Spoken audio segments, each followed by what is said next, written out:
Hey guys, I'm here to talk about this product. Does this look familiar to you guys?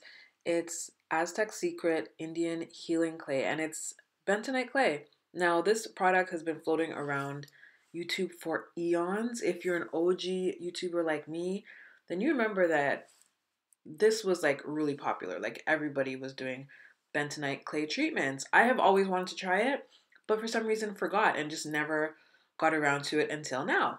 So I picked mine up on Amazon. I'll leave the link below. I finally decided to give it a try. I've been doing protective styles for a while and I want to sort of really cleanse and reset my hair, and those are the benefits of bentonite clay.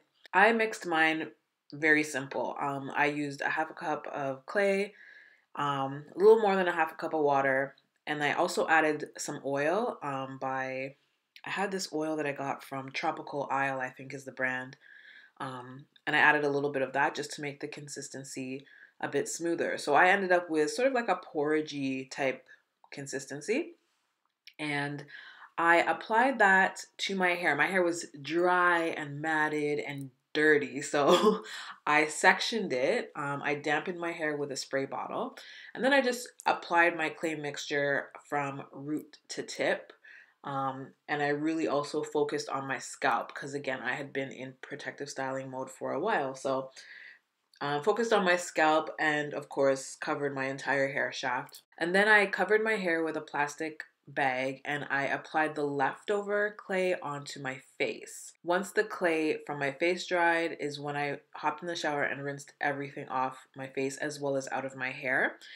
It was pretty easy to rinse out. It wasn't that difficult. I did focus on making sure I scrubbed my scalp to get everything out, and the rest of it just really came off easily. I should mention that while the clay is drying on your face, it does feel a little uncomfortable. It's kind of like a tingly, itchy feeling.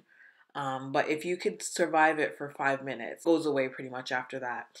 So anyways, after I rinsed it out, you guys, my hair looked great. Like my scalp was extremely clean, and this is coming from really dirty hair. My hair felt really clean, but not stripped. So I honestly think this is a great shampoo alternative, and it's inexpensive. This tub will probably last me for a really long time. So this is, I think, a good way to sort of clarify your hair, do a reset. I moved on to styling. I did some big chunky twists, and this is how my day one twist out turned out. That's it for now, guys. Thanks so much for watching, and I will see you in the next video. Peace.